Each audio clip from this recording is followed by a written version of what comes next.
Dear student, Rizwan Danish biology lecture is here. आज हम next segment discuss करने लगे हैं। लास्ट टाइम हमने शुरू किया था digestion of food, human digestion के किस तरह से हम फूड को डाइजेस्ट करते हैं। उसका हम सबसे पहला पार्ट आज डिस्कस करने वाले हैं, that is oral cavity. Oral mouth को कहते हैं, मुंह, और कैविटी जो है इंटरनल पार्ट को कहते हैं। ओरल कैविटी क्या है, इसकी डेफिनेशन हमारे पास लिखी हुई है कि it is a space behind the mouth. मुंह से पीछे जो स्पेस है, जो हमारे मसल्स मौजूद हैं, उसको हम ओरल कैविटी कहते हैं। अब ओरल कैविटी के ज़िम्मे जो है ना 3 मेन फंक्शंस हैं। वो क्या हैं इसके? एक तो फूड सिलेक्शन, फूड को सिलेक्ट करना, यानी कि अगर हम फूड खा रहे हैं तो जैसे ही अगर हम उसको मुंह में डालेंगे तो हम उसको टेस्ट करते हैं। अगर वो टेस्ट अच्छा होता है तो उसको हम मैस्टिकेशन शुरू कर देते हैं, यानी कि उसको चबाना शुरू कर देते हैं। अगर उसके अंदर हम कोई हार्ड ऑब्जेक्ट फील करते हैं, जैसे कभी कभी राइस खाते हुए जो है ना उसमें स्मॉल पार्ट ऑफ वो स्टोन्स आ जाते हैं, तो हम उसको रिजेक्ट कर देते हैं, यानी कि उसको उस लुकमे को बाहर निकाल देते हैं, या उस जो है उस स्टोन को या उस हार्ड पार्ट को हम बाहर रिमूव कर देते हैं। तो इसका काम ओरल कैविटी का ये है, पहला काम फूड की सिलेक्शन करना, दूसरा काम मैस्टिकेशन करना। मैस्टिकेशन से मुराद है कि फूड को चबाना, उसकी जो है ना ग्राइंडिंग करना, पीसेस बनाना, और उसके बाद पार्शल डाइजेशन करना। माउथ के अंदर पार्शल डाइजेशन यानी कि माउथ से ही डाइजेशन शुरू हो जाती है, क्योंकि जो हमारी फूड के अंदर जो कार्बोहाइड्रेट्स हैं, जो स्टार्च हैं, उनकी ब्रेक डाउन जो है माउथ रीजन से ही, ओरल कैविटी से ही शुरू हो जाती है। अब इसका ये जो है ना 3 हमने मेन फंक्शन डिस्कस कर लिए। इसके अलावा माउथ का ये काम भी होता है कि ये लुब्रिकेट भी करता है, यानी कि जो फूड हम खा रहे हैं, जो लुकमा हम जो है ना इसके अंदर मुंह के अंदर ग्राइंड कर रहे हैं, उसकी लुब्रिकेशन भी हमारा माउथ पार्ट कर रहा होता है। लुब्रिकेशन कैसे करता है? चूँकि हमारे मुंह के अंदर जो है सलाइवरी ग्लैंड्स होती हैं, 3 पेयर होती हैं सलाइवरी ग्लैंड्स की, जिनका काम है सलाइवा की प्रोडक्शन करना, जो कि एक लिक्विड होता है, वाटरी लिक्विड है, जिसका काम है खुराक को मॉइस्चर देना, नमी देना, ताकि उसको निगलने में आसानी हो, ताकि वो जो इसोफेगस की नाली से जब वो मूव करेगी और स्टमक तक जब वो फूड जाएगी तो उसको मूवमेंट में आसानी हो। तो इसलिए सलाइवरी ग्लैंड्स नेचर ने हमारे माउथ के अंदर रखे हैं, जो कि सलाइवा की प्रोडक्शन करते हैं। अब ये सलाइवा के हम देखते हैं कि ये क्या इसकी कंपोजिशन है, क्या क्या पाया जाता है सलाइवा के अंदर। एक तो ये ऐड वाटर, यानी कि इसके अंदर वाटर होता है, एंड म्यूकस। म्यूकस जो है चिपचिपी मटेरियल होता है, जैसे हम लॉब जो है जिसको हम उर्दू में कह देते हैं, सलाइवा मुंह के अंदर मौजूद होते हैं। इसके अलावा सलाइवरी अमाइलेज इसके अंदर होते हैं। अमाइलेज जो कि स्टार्च की ब्रेक डाउन के लिए जो है ना वो स्पेशलाइज्ड एंजाइम है, ये भी हमारे सलाइवा के अंदर जो है मौजूद होते हैं। अगर हम याद करें कि जो पिछले लेक्चर में हम देख रहे थे कि हमने एग्जाम्पल ली थी किस चीज़ की, हमने एग्जाम्पल में ये डिस्कस किया था कि हम जो है कि एक जो है ना लुकमा ले रही हैं जिसके अंदर मटन मौजूद है और ब्रेड मौजूद है। इन चीज़ों को हमारा डाइजेस्टिव सिस्टम किस तरह से डाइजेस्ट करेगा, हमने ये जो है बात लास्ट टाइम शुरू की थी। अब हम उसी की एग्जाम्पल ले रहे हैं कि जैसे ही हम मुँह के अंदर जो है ना वो लुकमा डालते हैं, उसकी ग्राइंडिंग शुरू करते हैं, तो सलाइवा ने क्या किया, वाटर ऐड किया, म्यूकस ऐड किया, और साथ साथ उसके जो सलाइवरी अमाइलेज उसके अंदर मौजूद थे, उसने डाइजेशन का काम यहीं पे शुरू कर दिया। जब हम उसको उस लुकमे को च्यू कर लेते हैं, सिलेक्शन हो गई, दैट वाज फाइन, जो हम मॉर्सल ले रहे हैं, लुकमा ले रहे हैं, तो उसकी सिलेक्शन होगी, उसकी च्यूइंग स्टार्ट कर दी, चबाना शुरू कर दिया, उसकी लुब्रिकेशन हो गई, सलाइवा ऐड हो गया, सेमी डाइजेशन हो गई, उसके अंदर जितने भी स्टार्च और कार्बोहाइड्रेट्स थे उनकी डाइजेशन भी शुरू हो गई, जिसको हम पार्शल डाइजेशन का नाम दे रहे हैं कि कुछ डाइजेशन उसकी मुंह के अंदर ही शुरू हो जाती है। और उसके बाद जो वो पीस ऑफ फूड है वो एक स्मॉल स्फेरिकल मैस बन जाता है, जिसको हम बोलस का नाम देते हैं।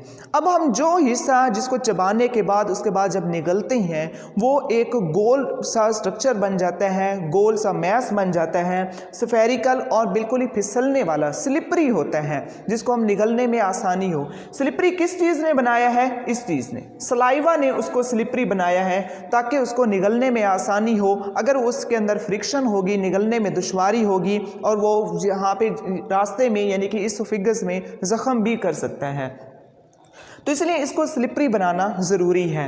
तो अब तक हमने यहाँ तक हमने ये डिस्कस कर लिया कि फूड को जब हम जो है निगलने लगते हैं तो निगलने से पहले उसकी जो है ना मैस्टिकेशन करते हैं। मैस्टिकेशन का मतलब ये है कि उसको चबाते हैं, च्यू करते हैं, छोटे छोटे पीसेस में कन्वर्ट करते हैं और उसके बाद उसको निगलते हैं। और जिस चीज़ को हम निगल रहे हैं उसको हम बोलस कहते हैं, जो कि क्या चीज़ बन चुकी है। बोलस क्या चीज़ है? वो जो स्लिपरी जो स्फेरिकल मैस है उसको हम बोलस कहते हैं। अब हम नेक्स्ट पार्ट देखते हैं। इसमें हमने ओरल कैविटी में ये देख लिया कि ओरल कैविटी के 3 मेन फंक्शंस क्या है और जो स्लिपरी स्फेरिकल मैस बना है उसको हमने बोलस का नाम दिया है। अब हम इस बोलस को जब हम निगलेंगे तो निगलने से पहले ये हिस्सा बोलस पहले गुजरेगा फेरेंक्स से और फेरेंक्स से होता हुआ फिर जाएगा इसोफेगस में। अब हमने ये देखना है कि ये जो हमारी जो ये नाली गुजर रही है यहाँ पे फेरेंक्स ऐसा पार्ट है जो कि किसके ऊपर मौजूद है, यानी कि यहाँ पे ट्रैकिया भी मौजूद है, विंड पाइप जिसे हम कहते हैं, और साथ ही इसोफेगस की नाली भी मौजूद है। ये जो है ये है ट्रैकिया, जिसको हम हवा की नाली कहते हैं या इसको हम विंड पाइप भी कहते हैं। ये विंड पाइप है और साथ वाली जो नाली गुजर रही है ये है इसोफेगस की नाली और इसका जो टॉप रीजन है, ऊपर वाला जो रीजन है, इसको हम फेरेंक्स का नाम देते हैं। ये जो फेरेंक्स है ये इस चीज़ की केयर करता है कि ये जो फूड है वो सिर्फ खुराक की नाली में ही जाए, यानी कि इसोफेगस के अंदर ही वो फूड जाए और ये यहाँ से आने से यानी कि ट्रैकिया के अंदर जाने से उसको रोके। ठीक हो गया। तो इसमें हम ये देखेंगे कि ये फेरेंक्स के अंदर नेचर ने कौन सी ऐसी अडेप्टेशंस रखी हैं जिसकी वजह से जो है वो फूड कभी भी ट्रैकिया के अंदर नहीं जाती, वो हमेशा फूड खुराक की नाली में ही जा सकती है। क्योंकि हम देखते हैं कि ट्रैकिया के अंदर अगर छोटा सा पीस भी जाने लगे, राइस का एक छोटा सा पीस भी जाने लगे तो हमें उसी वक्त खांसी स्टार्ट हो जाती है, कफिंग होती है और वो जो पार्टिकल जो अंदर जाने पा रहा होता है उसके अंदर, उसको हम बाहर रिमूव कर देते हैं। तो हम देखेंगे फेरेंक्स किस तरह से इसको बचाता है। तो फेरेंक्स हमने देखा वो पार्ट है जो कि इसोफेगस और साथ जो है ट्रैकिया जब स्टार्ट होते हैं तो उसका टॉप रीजन, इसको हम कहते हैं फेरेंक्स। तो अब हमने जो बोलस जो हम निगलने वाले हैं उसको हम बोलस को पुश करेंगे बैक ऑफ द माउथ के पीछे जो है ना हम उसको पुश करेंगे, जो कि ये हमारे कंट्रोल में है। उसके बाद soft palate moves upward and rear, हमारी जो ये माउथ के ऊपर जो तालू है, तालू के साथ सॉफ्ट पैलेट मौजूद है, वो थोड़ा सा अपवर्ड और पीछे की जानिब मूव करता है जब हम फूड को निगल रहे होते हैं।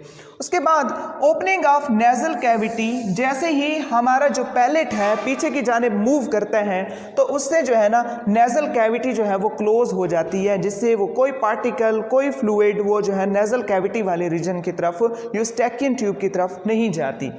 उसके बाद हम देखते हैं फेरेंक्स में अडेप्टेशंस क्या है, कि नेचर ने कौन सी ऐसी अडेप्टेशन जो है रखी है फेरेंक्स के अंदर जिससे जो है जिसकी मदद से फूड जो है वो सिर्फ खुराक की नाली में जाती है, सिर्फ इसोफेगस में जाती है, ट्रैकिया में वो फूड नहीं जा सकती।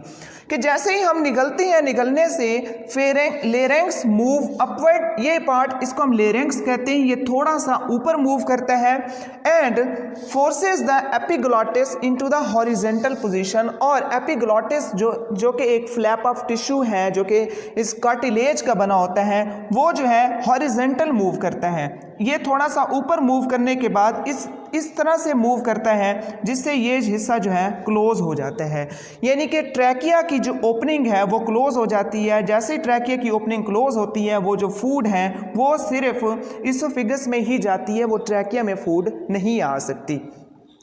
तो ये फेरेंक्स के पास अडेप्टेशंस हैं कि इसने लेरेंक्स को ऊपर मूव करना है, फिर उसके बाद हॉरिजॉन्टल मूव करवाना है ताकि वो ओपनिंग क्लोज हो जाए। अब जैसे ही ट्रैकिया क्लोज हुआ, फूड जो है नीचे की जानिब मूव कर गई। अब जो सारा का सारा जो निज़ाम है, आगे जो फूड जो जा रही है हमारी इसके अंदर गट के अंदर या एलिमेंट्री कैनाल के अंदर, वो जो है ऑटोमेटिक है। अब हम उस पर कंट्रोल हमारा नहीं है, वो ऑटोमेटिक ही डाइजेस्ट हो जाएगी। अब फूड चली गई यहाँ से माउथ से ओरल कैविटी से होती हुई अब चली गई है ये इसोफिगस में। इसोफिगस क्या है? इसोफिगस फेरेंक्स से लेकर स्टमक तक का जो रास्ता है उसको हम इसोफिगस कहते हैं। यहाँ से लेरेंक्स से होती हुई यहाँ पे जो दो नालियाँ थी यहाँ से लेकर ये स्टमक तक, ये वाला जो रीजन है इसको हम इसोफिगस कहते हैं। अब फूड चली गई है स्टमक में, लेकिन जब तक इसके अंदर रहेगी एलिमेंट्री कैनाल में तो उसके साथ पेरिस्टालसिस जो है ये उसको हेल्प करेगा उसको मूवमेंट में। तो वो क्या है? पेरिस्टालसिस क्या है? यानी कि ओरल कैविटी से लेकर रेक्टम तक, यानी कि ये आखिरी हिस्से तक जब तक फूड आगे धकेली जाएगी with the help of peristalsis ही उसको धकेला जाएगा। पेरिस्टालसिस क्या है? Contraction and relaxation in the smooth muscles, यानी कि हमारे जो एलिमेंट्री कैनाल के अंदर जो स्मूथ मसल्स हैं उसमें कंट्रैक्शन और रिलैक्सेशन होती है जिसकी मदद से फूड को एक हिस्से से अगले हिस्से तक उसको धकेला जाता है।